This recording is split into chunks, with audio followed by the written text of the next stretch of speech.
Aleluia. Capítulo de número 1. Colossenses, capítulo de número 1. Aleluia. Nós vamos ler a partir do versículo 1. Amém? Vamos estudar bastante a Bíblia essa noite. Glória a Deus. Capítulo 1, versículo 1 também. Nós vamos ler este livro em nome de Jesus. É o nosso estudo da palavra essa noite. Amém? Todos os irmãos estão com a Bíblia aberta? Então eu vou lendo, vou explicando e os irmãos vão acompanhando nas suas Bíblias. Nós vamos estudar essa noite. É como se fosse uma escola dominical, só que à noite. Amém? Colossenses capítulo 1, versículo 1. Está escrito assim a palavra do Senhor. Colossenses 1:1. Paulo, apóstolo de Jesus Cristo, pela vontade de Deus, e o irmão Timóteo, aos santos e irmãos fiéis em Cristo, que estão em Colossos, graça a vós, da parte de Deus, nosso Pai, e da parte do Senhor Jesus Cristo. Então aqui, meus irmãos, Paulo, ele está se apresentando como um apóstolo pela vontade de Deus, não é pela vontade dele. Então Paulo não está se exaltando, está dizendo que eu sou pela vontade de Deus. Tudo que nós temos, que nós conquistamos, que nós recebemos, a casa que temos, a saúde que nós temos, os bens que nós temos, até a roupa que vestimos, tudo é porque Deus nos concedeu, é pela vontade de Deus. Versículo 2 diz: aos santos, aos irmãos fiéis em Cristo, que estão em Colossos. Então por isso que se chama Colossenses. Quando nós lemos Colossenses, são os habitantes de Colossos. Assim como nós lemos Coríntios. Na verdade, Coríntios são os habitantes da cidade de Corinto. Quando nós lemos Tessalonicenses, Tessalonicenses são os habitantes de Tessalônica. Então, esse Colossenses refere-se aos habitantes. Paulo está escrevendo a cidade de Colossos, aos Colossenses. Graça a vós da parte de nosso Senhor Jesus Cristo. Graça a vós da parte de Deus e de nosso Senhor Jesus Cristo. Versículo 3. Graça damos a Deus, Pai de nosso Senhor Jesus Cristo, orando sempre por vós. Aleluia. Paulo sempre tinha, irmãos, o hábito de orar pelos irmãos. Sempre quando você for orar, olhe pelo seu irmão que está na igreja. Ah, mas eu não conheço o irmão que está do meu lado, eu não sei o nome dele. Tudo bem, talvez eu também não sei, mas como você fala: Senhor, quando eu estou orando, eu quero pedir que o Senhor abençoe cada irmão que esteve naquele culto. O irmão que estava à minha esquerda, o irmão que estava à minha direita, o irmão que estava à frente, o irmão que estava atrás, o irmão que conduziu o culto, o irmão que dirigiu o culto, o pastor da igreja, o dirigente dos cultos, as irmãs, as senhoras, as crianças. Abençoe a todos. É o que Paulo está dizendo aqui, orando pelos irmãos. Versículo 4. Porquanto ouvimos da vossa fé em Cristo Jesus e da caridade que tendes para com todos os santos. Ou seja, Paulo estava ouvindo que os irmãos eram caridosos, ou seja, os irmãos se preocupavam em ajudar uns aos outros, em ajudar ao próximo. Isso é uma coisa que a igreja nunca pode perder, meus irmãos, o hábito de ajudar as pessoas, ajudar os necessitados. Ah, mas isso aí é função do governo fazer. Claro que é do governo. O governo tem que fazer isso mesmo, tem que ajudar as pessoas, mas também é a função da igreja. A igreja foi estabelecida na terra para ajudar, para estender as mãos, para fazer o melhor, amém? E quando eu falo a igreja, eu não estou falando a igreja apenas o templo que nós estamos, eu falo de nós. Se nós conhecemos uma pessoa que está passando alguma necessidade de alguma coisa, nós podemos ajudar aquela pessoa. A Bíblia diz: se a pessoa sabe fazer o bem e não faz, esta pessoa ela peca. Amém? É o que Paulo está dizendo aqui. Versículo 5. Eu estou assim, sendo rápido, irmãos, para poder avançar para ler o livro todo, tá? Porque se eu vou explicar detalhadamente, nós temos mais tempo aqui. Por causa da esperança que vos está reservada nos céus, da qual antes ouvistes pela palavra da verdade do Evangelho, a palavra da esperança que está reservada nos céus. Ou seja, a palavra, o dom da palavra, ele vem do céu, não é do homem. É claro que se a pessoa ler a Bíblia literalmente, ela vai entender muita coisa, isso aí é óbvio. Mas, irmãos, eu aprendi uma coisa. Eu aprendi que as pessoas que não servem a Deus, elas podem ler a Bíblia e só vão entender a letra, não vão entender a revelação da palavra.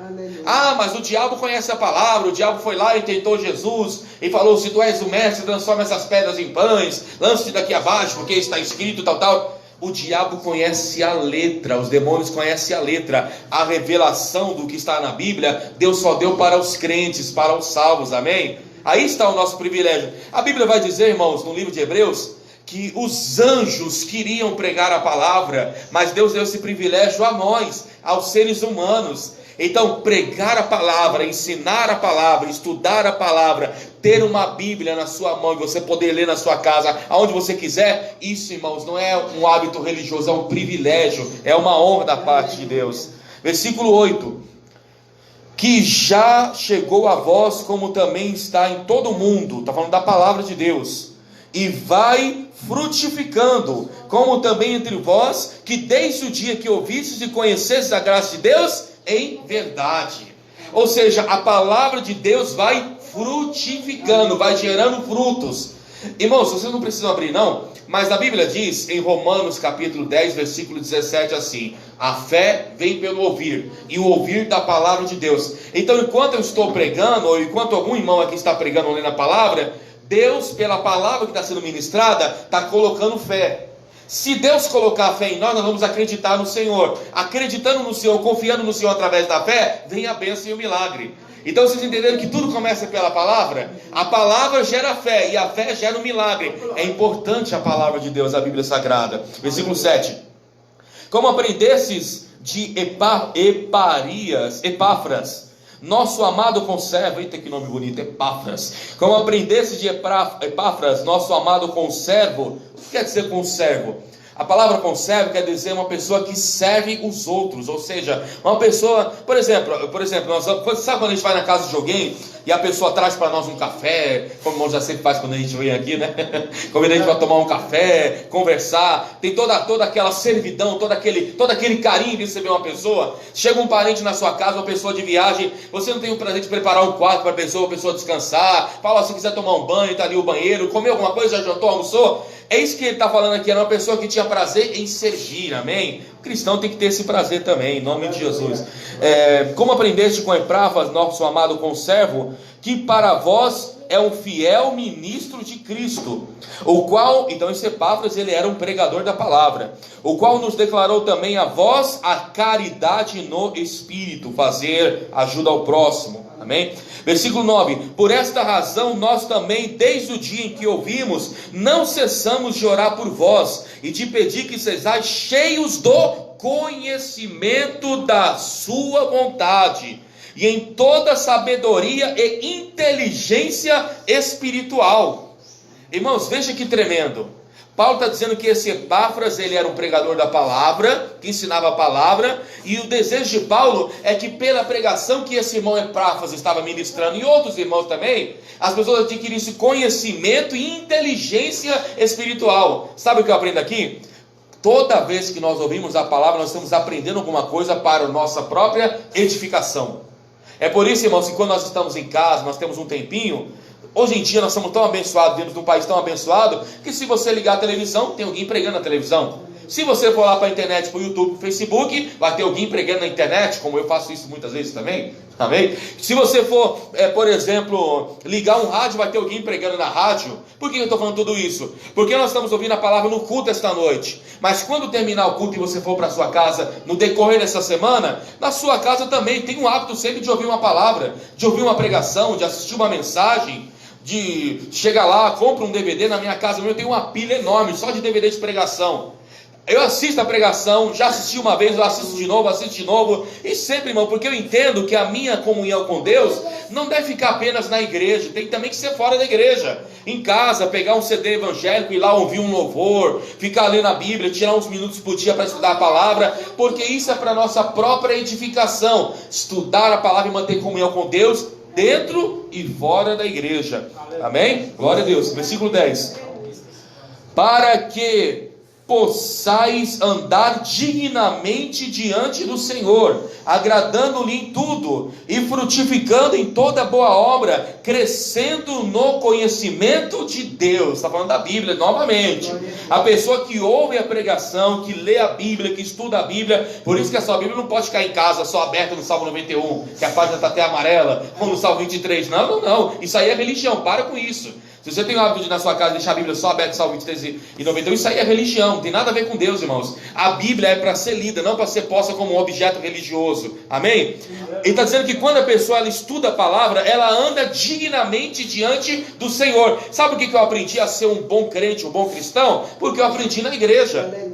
Tem coisas que nós aprendemos em casa com nossos pais, a educação, a forma de tratar as pessoas, enfim, educação aprendemos em casa, mas a edificação só na igreja. A sabedoria de Deus é na igreja. A forma de agradar a Deus, isso aí não é ensinado em casa não, é ensinado pela Bíblia, na igreja, nos cultos, na leitura da palavra. Amém? A leitura da palavra tem que estar em nosso convívio em todo o tempo.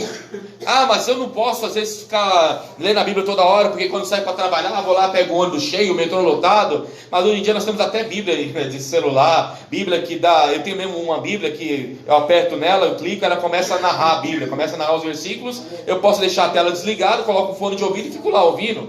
Amém? Quando eu me converti, irmãos, quando eu era novo convertido, pequenininho nos tempos que eu vim aqui mesmo, nos tempos da minha infância, sabe qual era o meu costume de fazer? Na época não era CD, ainda era aquelas fitas do Cid Moreira, né?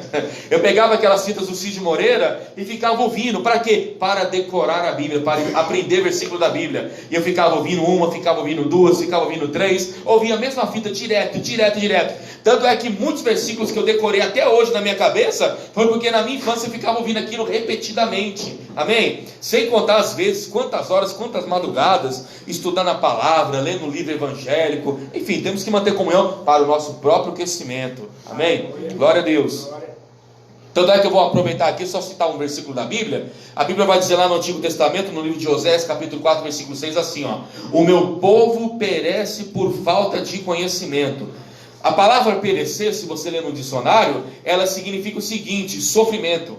Então os crentes, as pessoas sofrem por falta de conhecimento da Bíblia, por falta de estudar a Bíblia.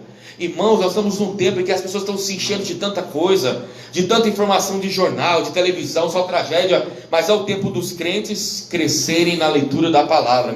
É um ano para nós lermos a Bíblia, lermos a palavra. Aleluia. Glória a Deus. Versículo 11: corrobados em toda a fortaleza, segundo a força da sua glória, em toda a paciência e longanimidade com gozo, dando graças ao Pai que nos fez idôneos para participar da herança dos santos na luz. O versículo 11 diz: corroborados em toda a fortaleza. Fortaleza quer dizer o lugar que nós adquirimos força. Aqui está falando da igreja, porque o lugar onde o crente se fortalece é no culto, é na igreja.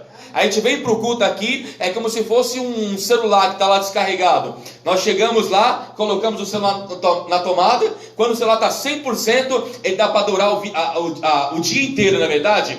O culto, nós ficamos descarregados a semana toda. É trabalho, é casa, é obrigações, é a fazer, como as irmãs, a fazeres em casa, aquela coisa toda. Quando a gente vem para o culto, às vezes cansado, numa semana agitada, viemos para o culto, nós louvamos os hinos, nós cantamos os louvores, nós ouvimos a palavra de Deus, e o nosso celular espiritual, que somos nós, é carregado para a semana toda segurar a carga de bênção. Amém? Em toda a paciência. No versículo 12, ele está falando do céu, dando graças ao Pai que nos fez idôneos para participar da herança dos santos na luz.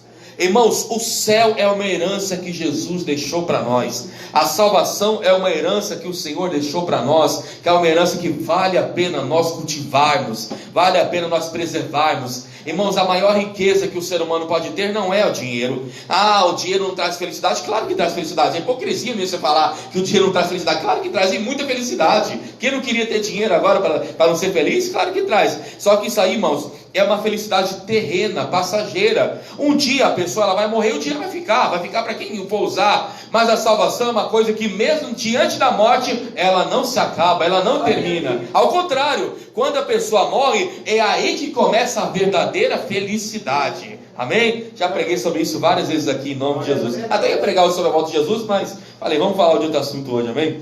Eu amo te pregar sobre esse assunto. Versículo 13: o qual nos tirou da potestade das trevas e nos transportou para o reino do seu amor. Irmãos, isso quer dizer o quê? Um dia nós andávamos com uma vida torta, desobedecendo a palavra em todos os sentidos, mas alguém veio para nós, pregou o evangelho, anunciou a mensagem, falou de Jesus, e quando nós ouvimos a palavra, nós fomos para o culto, fomos para a igreja, aceitamos Jesus, se batizamos nas águas, e hoje podemos dizer que nós somos uma nova criatura em Jesus, nós somos salvos em Jesus, amém? Salvação, transformação de vida, libertação. Versículo 15: o qual é a imagem do Deus invisível, o primogênito de toda a criação. A Bíblia diz que nós somos a imagem e a semelhança de Deus. Por quê? Porque o amor de Deus somos nós. Então a imagem e semelhança quer dizer o quê? Se Deus é amor, os seus filhos também são filhos que têm amor no coração, amém? Lembra que quando você não tinha Jesus, você era uma pessoa raivosa, irada, não gostava de ninguém, não queria saber de ninguém, todo mundo não prestava. E quando você se converteu, aceitou Jesus, sua vida mudou, veio aquela paz, aquela tranquilidade. Por quê? Porque Deus entrou na sua vida e colocou amor, amém? Versículo 14: em quem temos a redenção pelo seu sangue, a saber, a remissão dos nossos pecados. A Bíblia está dizendo o quê? Nós somos redimidos. A palavra redimido quer dizer perdoados pelo sangue de Jesus. E a Bíblia, eu estou citando versículos assim que eu poderia ler, mas só para ganhar tempo, tá? A Bíblia diz lá em Apocalipse capítulo 12 que a igreja venceu a Satanás e a todas as coisas pelo sangue do Cordeiro, pelo poder do sangue de Jesus. Nós somos mais que vencedores e perdoados também. Glória a Deus. Versículo 15: o qual é a imagem do Deus invisível, o primogênito de toda a criação. Aqui Paulo está repetindo que nós somos a imagem de Deus. Versículo 16: porque nele foram criadas todas as coisas que há nos céus e na terra, visíveis e invisíveis, sejam tronos, sejam dominações, sejam principados, sejam potestades. Tudo foi criado por ele e para ele. Quer dizer o quê? Deus criou todo este mundo. Então quando a pessoa fala, o mundo veio do Big Bang, o mundo veio lá de uma explosão, isso é mentira, irmãos. Isso não está na Bíblia. A Bíblia fala o quê? No princípio criou Deus o céu e a terra. Deus criou o céu, a terra, a natureza, os animais, tudo que existe. Nós fomos criados por Deus, amém? É o que a Bíblia diz, e a Bíblia é a verdade absoluta. Versículo 17: ele é antes de todas as coisas, e todas as coisas subsistem por ele. Jesus, ele é eterno. A Bíblia vai dizer lá em Isaías capítulo 9 versículo 6: ele será chamado Deus forte, conselheiro, príncipe da paz, Pai da eternidade. Por quê? Porque Jesus é o Deus eterno. Eternidade quer dizer, não tem começo, não tem fim. Jesus, ele é eterno. Aleluia. Versículo 18: ele é a cabeça do corpo da igreja, e o princípio do primogênito dentre os mortos, para que em tudo tenhais a preeminência. A palavra preeminência quer dizer superioridade. Quando ele fala cabeça do corpo, quer dizer, aqui tem alguém que é maior do que todos. Sabe quem? Jesus. Jesus está acima de todos nós que estamos aqui essa noite. Ele fala que ele é a cabeça do corpo. O corpo somos nós, a igreja. Paulo vai dizer lá em 1 Coríntios capítulo 12 que a igreja é o corpo de Cristo. O corpo tem que ter a cabeça. A cabeça é a parte mais importante do corpo. É aqui que nós pensamos, é aqui que nós falamos, é aqui que nós ouvimos, é aqui que nós sentimos, é aqui que nós guardamos lembranças. Aqui é a parte mais importante. E a parte mais importante da igreja sempre vai ser o Senhor Jesus. Aleluia. Versículo 19: porque foi do agrado do Pai que toda a plenitude nele habitasse. Ou seja, todo o poder está em Jesus. Mateus capítulo 28, Jesus falou assim, é-me dado todo o poder no céu e na terra. Jesus tem poder no céu, Jesus tem poder na terra, até no inferno Jesus tem poder, porque Jesus é Senhor em todos os lugares para sempre. Glória a Deus. Versículo 20: em que havendo por ele feito a paz pelo sangue da sua cruz, e por meio dele reconciliar-se consigo mesmo todas as coisas, tanto as que estão na terra como as que estão no céu. O que a Bíblia está dizendo? O sangue de Jesus nos trouxe a reconciliação, porque no começo da criação Adão e Eva pecaram, e o pecado entrou no mundo, o ser humano estava perdido. Se Jesus não tivesse vindo na cruz, todo mundo estaria no inferno hoje. Pessoas iam nascer, pessoas iam ter netos, bisnetos, o mundo ia estar cheio como está hoje. mas o mundo ia estar um caos total. Se você acha que o mundo está ruim hoje, imagina se Jesus não tivesse vindo para salvar o mundo, como o mundo estaria. Mas graças a Deus que neste mundo de pecado, Jesus lembrou de nós e veio até nós. E João vai dizer, lá no capítulo 3, versículo 16, porque Deus amou o mundo de tal maneira que deu o seu Filho unigênito, para que todo aquele que nele crê não pereça, mas tenha a vida eterna. Aleluia. Eu estou falando assim rápido, irmãos, para ganhar tempo, tá? Não é que eu falo assim rápido, não está para entender, não. É só para ganhar tempo, tá bom? Já vou terminar já. Versículo 21. A vós também no outro tempo eres estranhos e inimigos no entendimento pelas vossas obras, mas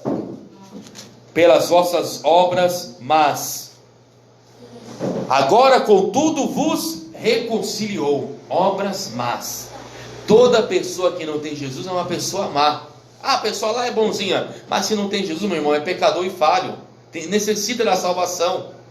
E a Bíblia vai dizer em João capítulo 1, versículo 12: a todos quantos o receberam, deles o poder de serem feitos filhos de Deus, o qual não nasceu da vontade do homem, mas da vontade de Deus. Ou seja, quem recebeu Jesus, deixou de ser uma pessoa comum e passou a ser filho ou filha de Deus. Deixou de ser uma pessoa má. Não importa os seus pecados, não importa o que você fez no passado.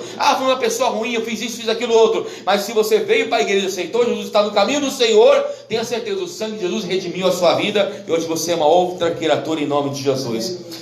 Versículo 22. No corpo da sua carne pela morte, para que perante ele vos apresentar santos e irrepreensíveis e inculpáveis. A palavra irrepreensível quer dizer aquele que não tem pecado. E inculpável é aquele que não tem culpa. Culpa do quê? Culpa do pecado.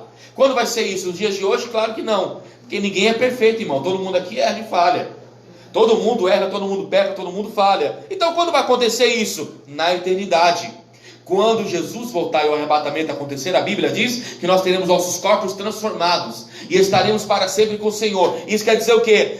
Hoje nós não somos perfeitos, ninguém é, mas na eternidade com Jesus todos serão, porque estaremos com Jesus. Se Jesus é perfeito, os seus filhos lá no céu, na eternidade, também serão perfeitos, amém? Glória a Deus. Então esse versículo não é para hoje, é para o futuro. Versículo 23. Se na verdade permanecerdes fundados e firmes na fé, e não vos moverdes da esperança do evangelho que tendes ouvido, o qual foi pregado a toda criatura que há debaixo do céu, do qual eu, Paulo, fui feito ministro. Agora veja que importante, Paulo está dizendo o quê? Tudo isso que eu preguei, que eu falei do sangue, que eu falei da transformação, que eu falei do céu, da vida eterna, é se vocês permanecerem na igreja, no caminho do Senhor. Se vocês se afastarem do caminho do Senhor, vocês vão perder a bênção.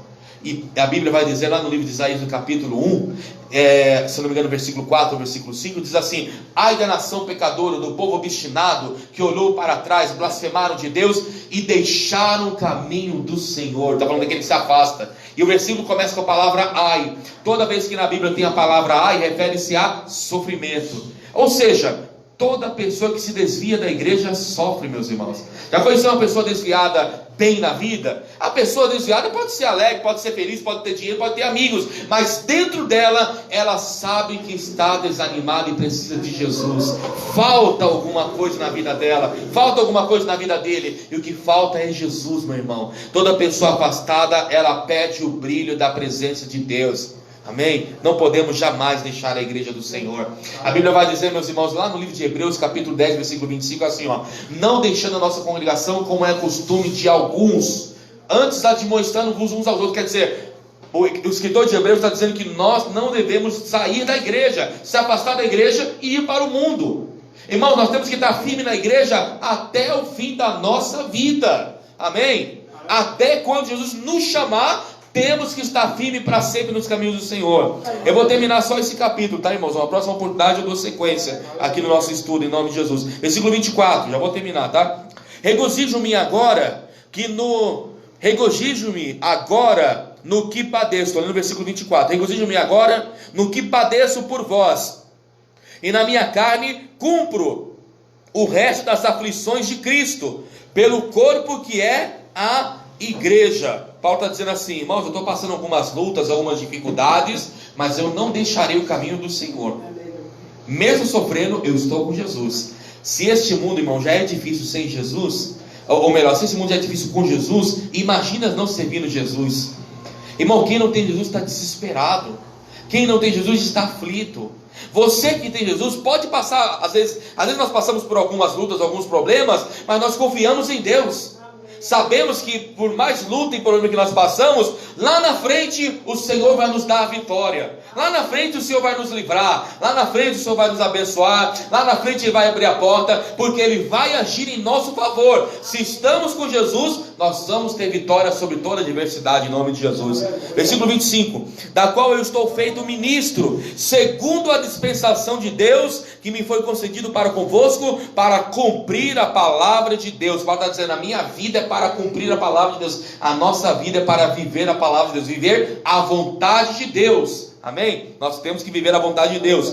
Versículo 26: o ministério esteve oculto desde todos os séculos e em todas as gerações, e que agora foi manifesto aos seus santos, o qual Deus quis fazer conhecer, os quais são as riquezas da glória deste ministério entre os gentios, que é Cristo em vós, esperança de glória. Que versículo lindo. Jesus era a esperança de Paulo. Paulo dizia, Jesus é a esperança de glória. A esperança quer dizer esperar. Quando eu estou servindo Jesus, eu estou esperando Jesus. Irmãos, eu estou esperando Jesus todo dia, que Jesus volte para levar a sua igreja. Mas enquanto Jesus não volta para levar a sua igreja, eu estou esperando Jesus todo dia, porque eu sei que é Ele que me abençoa. Eu sei que o ar que eu respiro agora foi Jesus quem deu. Eu sei que se eu estou enxergando foi porque Jesus deixou que eu enxergasse. Eu sei se eu posso andar e me locomover, é porque Jesus quis me dar os movimentos. Tudo que eu tenho, tudo que eu conquistei, tudo que eu sou, tudo que eu faço, tudo que aconteceu de bom, e todas as lutas que Ele me deu vitória, foi porque Jesus esteve comigo, e também é com você. Jesus está com você, Jesus está com cada um que está aqui esta noite, para lhe dar vitória em todas as áreas. Ele é a nossa esperança. Versículo 28, que é o penúltimo versículo que eu li esta noite: a quem anunciamos, admoestando a todo homem, e ensinando a todo homem toda a sabedoria, para que apresentemos todo homem perfeito em Jesus Cristo. Paulo está dizendo assim, a quem anunciando, admoestando todo homem. Admoestar é uma palavra que quer dizer ensinar. Por exemplo, eu estou essa noite ensinando a palavra. Estou então admoestando, ensinando a palavra. Quando nós estamos lendo a Bíblia, o Espírito Santo está nos admoestando. Porque quando nós estamos sozinhos lendo a Bíblia, é o Espírito Santo fala conosco, amém? Então o Espírito Santo está nos ensinando. Eu estou pregando, mas quem está dando a palavra é o Espírito Santo, que está nos ensinando, amém? Ou seja, nós somos ministrados pelo Senhor, por Deus, pelo Espírito Santo, ensinando a todo homem toda a sabedoria. Eu já falei isso no começo da palavra. A sabedoria e o conhecimento todo vem de Deus, para que apresentemos, agora vai falar para o futuro, para que apresentemos todo homem perfeito em Jesus. Lembra que eu falei? Ninguém é perfeito hoje, será no futuro, lá no céu, na eternidade. Ou seja, estamos na igreja hoje, aprendendo hoje, estudando a Bíblia hoje. Hoje é o primeiro domingo do ano, primeiro culto do ano, na verdade, né? Segundo culto, né? Porque teve ontem, né? Segundo culto do ano. Ainda vai ter muito culto até o fim do ano, e até o próximo ano, e até Jesus voltar, irmãos. Ou seja, todo culto nós temos que vir até o dia que nós sejamos perfeitos na presença do Senhor. Estamos aqui, irmãos, para crescer na graça, no conhecimento, na perfeição, amém? Para finalizarmos, versículo 29, é o último versículo que eu leio. E para isso também trabalho, combatendo segundo a sua eficácia, que obra em mim poderosamente. O que Paulo quis dizer aqui? Por isso também trabalho, combatendo segundo a sua eficácia. Sabe o que ele está falando aqui? Ele estava combatendo o seu eu, combatendo os seus pecados, combatendo as suas falhas. Já leu aquele versículo que Paulo fala assim, o bem que eu quero fazer eu não faço, e o mal que eu não queria fazer eu acabei fazendo. Porque Paulo era como nós. Todo dia nós pecamos, irmãos. Se não fosse a graça de Deus, o que seria de nós, irmãos? Nós somos falhos, somos pecadores, nós erramos, mas segundo a graça de Deus, nós combatemos o nosso eu, a nossa vontade, que quer induzir a gente a pecar, mas nós resistimos isso, e a Bíblia diz, resistir ao diabo e ele fugirá de vós. Resistir, criar uma resistência, que Paulo está dizendo aqui, para isso trabalho combatendo segundo a sua eficácia. A palavra eficácia quer dizer poder. Então nós buscamos o Senhor. Senhor, me ajuda a vencer aquela fraqueza, Senhor, me ajuda a vencer aquela tentação, Senhor, me ajuda a não ver o que os meus olhos querem ver, a não ouvir o que meus ouvidos não querem ouvir, a não estar onde eu não quero estar. Senhor, me ajuda a fugir do pecado, é que Paulo está querendo dizer aqui, segundo a sua eficácia, que obra em mim poderosamente. Qual é o poder que opera em nós poderosamente? O poder do Espírito Santo, da presença de Deus. É o poder de Deus que opera em nós poderosamente. O nome de Jesus que opera em nós poderosamente. O sangue de Jesus que opera em nós poderosamente. A presença do Senhor que opera em nós poderosamente. Amém? Então, numa próxima oportunidade, eu continuo esta palavra.